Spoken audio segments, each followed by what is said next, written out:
Welcome to the Rainmaker Multiplier on Demand, a podcast for leading financial professionals, or Rainmakers, and their teams that offer support for securing a successful future.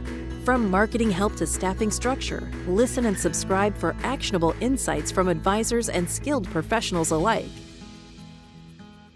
Hello, I'm Matt Seitz, Chief Marketing Officer at C2P. We're continuing our conversation today with Jason Smith, author of the new book, The Rainmaker Multiplier. In today's episode, we discuss the importance of developing and empowering the right people to effectively build a thriving financial practice. We explore how some of Jason's key hires early on, like Jeff Warnkin and Bryan Bibbo, helped transform J.L. Smith with their vastly different strengths. We also discuss the importance of backstage players, those behind-the-scenes team members who make everything possible. Finally, we share insights from multiple industry leaders. We hope you enjoy. And that is what really the bucket plan holistic wealth management process does. And what the purpose of it is to do just that. Got it. All right. So we got the process. Then the book, we start to move on to the team around you. You got, right? You process and people. You can do anything after that. Yeah. So your two people that you started to build around there early in the book is Jeff Warnkin, Bryan Bibbo. Yeah. And, as we talk about in the book about how they helped you move the needle, but they couldn't be more different in terms of people. Right. But how they're both cornerstones to what we were able to build at J.L. Smith. Yeah. Starting with Jeff, since, they're so different, we'll talk about both. What strengths did Jeff bring to the table that helped you start to multiply your time, that in turn helped J.L. Smith start to multiply? Yeah. And, here's the thing, Matt, just like in the theater, right? The actors that are on stage are the star of the show. But who doesn't get credit is all the backstage, the people doing the makeup and the costumes and setting everything up and coordinating everything. And even the people like making the actors practice and do it right and do this and that. So at the end of the day, like that backstage is crucially important. And I want to give credit because at the end, like the very first key employee was my wife, Holly. Mm-hmm. It was when after she had just won a National Rock Award through Social Security and was making more money than me at the time, when we were dating before we were married. And she decided to resign from a career that was, who knows where she would have been, and be my backstage. And then our first key hire was Jennifer Mackert, who is today, who I talked about, his partner with C2P and crucial with our company. And, she, as an MBA and experience in investments, she built the first real financial plan using software, right? Like to validate the whole financial plan, the whole bucket plan, right? Before it was like, I was kind of, I don't want to say winging it, but it was more conceptual, right? And bringing all these things together, but she started bringing that validation to it. And the level of process and efficiency that the two of them brought was the only reason that we were able to then bring Bryan Bibbo and Jeff Warnkin to the conversation, right? Yeah. To the stage, to the front stage, right? The people that made it possible. Yeah. Yeah. So I wanted to give some kudos there for sure. And, Bryan was a $10 an hour intern, and it was a favor to his uncle, which was Tony DePalma, who I mentioned earlier, who was the stockbroker who took care of all the investments for years for all my clients, as well as for my family. And Bryan was a kid out of college, but he came to the table and, man, you'll read about it in the book. He was rough around the edges. And there's a funny story in the book about it. But honestly, he is just amazing. He's a bigger rainmaker than I had ever dreamed to be or ever became as a financial advisor. And, bringing in $50 million a year working part-time these days, it seems like, which is awesome, for him to have earned that ability to have that time and financial freedom that he has. But anyways, Bryan came in and I knew right away this kid was a hunter and had the ability to be a hunter, right? And I did. I was able to groom him from an early age, from $10 an hour intern to a $25,000 salary, to him convincing me to bump him to 35,000. But I told him you would never get a raise again. And because I was going to teach him how to hunt, and he was going to build his own, opportunities and create his own opportunities. And then, but I was at a point where we were starting C2P where I really become so passionate about growing the footprint nationally and helping other financial advisor entrepreneurs grow their business. So I was like, all focus became there. But I had this big book of business that I needed to take care of. And so I found a farmer, and I was very, blessed to have found him, Jeff Warnkin. And, the cool thing is he was way better than me as a financial advisor. CFP, CPA, masters in taxation, and just loved to take care of people, right? And so able to bring him in, and he played a dual role. Like, he was able to take over my clients, first the C's and then the B's, then the A's, and then ultimately him and Bryan took over the entire book of business. And as I phased out and just did business development and fed the firm, but I didn't sit down as a financial advisor anymore. But all the while, Jeff and I were mentoring Bryan to ultimately become, an unbelievable financial advisor and rainmaker that he is today. So, and that's the huge part of the story. Yeah. Is all the things that we put in place of an advisor career path, compensation structure, having a unique process, the bucket plan, holistic wealth management process, layering in tax planning and management, layering on the marketing and business development components that you've even taken to another level, Matt. And so, yeah, No, that's it's fun to see the pride that you and Jeff have in Bryan too, because it's, you obviously have the kids, and any of you watching that have kids, like, you want your kids to do better and be better off than you are. And it's, as a leader, that's what you want from your team members that you're mentoring and coaching, is to see them become more successful. That's, the rising tide lifts all ships for a company like that. right, right. So now with Bryan, because I think this is something that I do think a lot of advisors, even within our network, are going through with bringing on and developing young talent. And there's certainly not saying always, but can be struggles with that. And you mentioned, Bryan was kind of rough around the edges early on, and we talked about in there. What feedback or advice would you have for those watching or listening on the importance in that investment in the young talent, even if you do have some hiccups early on? Yeah. I mean, honestly, your job as an entrepreneur, as a leader of your organization, that nothing is more important than talent development, right? And your job is to attract, retain, and reward talent, right? And you have to, in order to do that, you have to develop them. You have to spend the time and lead by example and put the processes in the environment and the culture in place in order for them to learn and grow. It's the future of your firm, it's the next generation.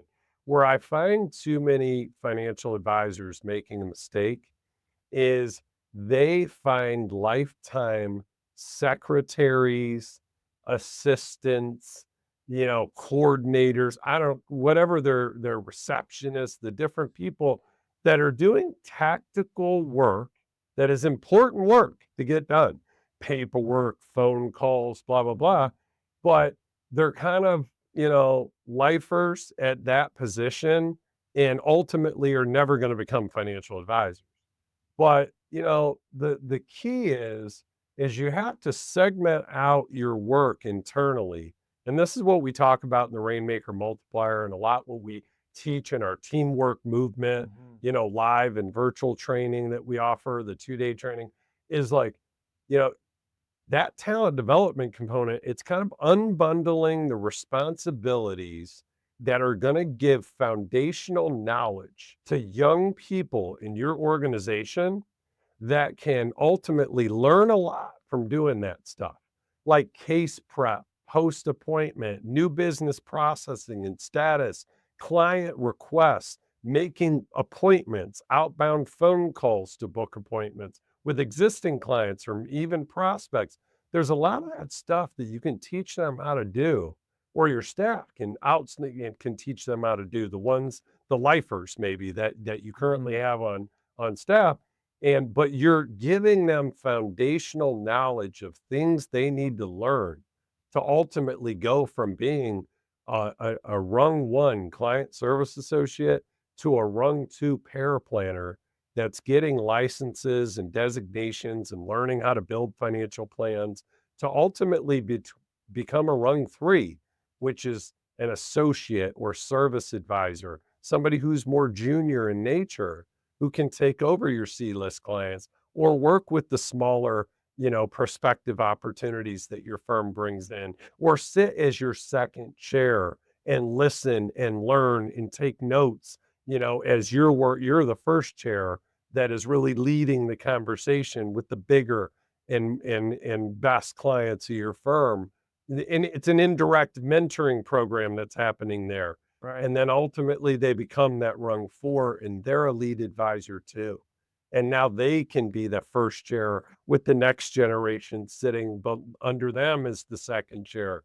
And then ultimately they can become a practicing partner, the rung five, right?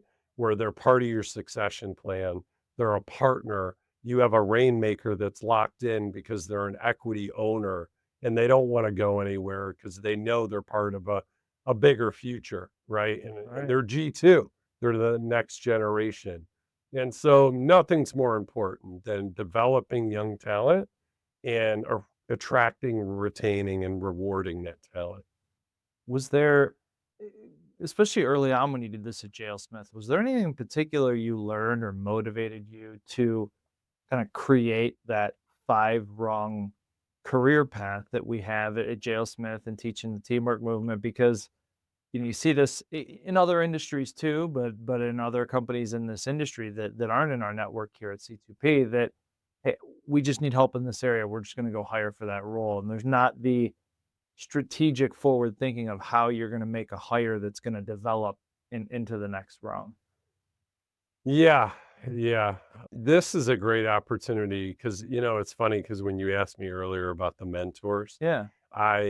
after we kind of finished that, I was like, man, did I miss out on a couple really huge ones, right? That moved the dial for me. And Philip Palaviv of the Ensemble Practice, which is a book and a program. He has the G2 program. You went through the G2 program, and that taught you a lot about our business. Invaluable, to see both sides of it. Yeah. And so, he was the first one that the CFP board commissioned him and his firm to do a study on all the top RIA firms in the country on how they were developing young talent and how they were building a career path for advisors and what they were doing. And that was the first time I saw this concept, this framework around the five rungs. And now we took that, and similar to like bucketing, or you know what I mean? Like, it's funny, I heard this word the other day, like, or this phrase, like, God made eyes to plagiarize. But I mean, at the end of the day, that's what everybody learns from each other and creates we joke about R&D being rip off and duplicate. That's right. That's R&D, rip off and duplicate. Exactly. So the thing is Philip Palaviv in that 80-page white paper, it was like the holy grail to me. I was like, oh my gosh, for our practice of like, this is what I've been informally doing all these years. But I never had a visual behind it. I never had like true structure behind it. It was almost like the bucket plan early on. It was conceptual, and I was using a notepad and I was doing all this stuff. But then Jennifer Mackard came in and validated it with financial planning process. And I went through strategic coach and created the steps, and you know what I mean? Like pulled it all together. That's really what Philip Palaviv kind of did with the advisor career path. And that 80-page, study that you can find anywhere on the internet that the CFP board commissioned him to do, and then ensemble practice book, he was a huge part. Another one I do want to give quick credit to, from flipping back to the mentor, is my favorite business author, which is Patrick Lencioni. And or I think he goes Lencioni. Anyways, Italian immigrant family, Christian man that is just so inspirational. And ultimately, every book he is written, I've read multiple times. And he really inspired me to write the Rainmaker Multiplier and the Bucket Plan book, modeled after how he writes books. And so what he does is most all of his books are fables, right? They're stories that you learn extremely valuable business lessons from, but they're page turners. Like, you can't put them down. And it's like every few pages is almost like a mini chapter. Yeah. So it's like a big headline, and you read a story and you go to the next one, you read a story. So I just loved his writing style so much that I modeled mine after him. And that's how I wrote the Bucket Plan book, and how I wrote the Rainmaker Multiplier, and, so many organizational health, cultural, talent development lessons that I've learned, like just like trust and 5 dysfunctions of a team, and just the true essence of a team player, all these things that his books teach. Even the Bucket Plan, there's a book he wrote called Getting Naked. It was one of maybe his first ones. And it was about taking a consultative approach instead of a sales approach, an educational consultative approach, giving so much away that they get so much value from you that they can't say no at the end of but hiring you, because they learned so much through that process. So, for me, even though I've only met him once at a massive conference and only was able to shake his hand, and I hope to be able to sit down and have a conversation with him one day, he was an unbelievable mentor through his books, Right. And what I learned from him. Thank you for watching and tuning in. If you'd like to dive into Jason's book yourself, you can order your copy at c2pe.info/order RMN book. We'll also have the link to this in the description below, or wherever you're watching or listening today. Don't forget, the book also has an accompanying toolkit that gives you bonus chapters, templates, and more. So get your copy today. In our final episode of this series, we'll go back behind the scenes on Jason's real-life experiences, strategies, and tools that help shape both JL Smith and C2P. See you on the final episode. Thanks for tuning in. This podcast was brought to you by C2P, an organization whose purpose is to educate, train, grow, and support holistic financial advisors so families can achieve true prosperity. Never miss an episode by subscribing now to discover new resources and strategies. Visit c2penterprises.com to learn how we can help scale and secure your business. At the time of delivery and any subsequent publishing, information was deemed reliable, but is subject to change by the time of listening or viewing. The contents of this piece include options and projections of C2P, are subject to change, and are for informational purposes only. The information provided in this presentation is not intended to be individual investment, tax, or legal advice.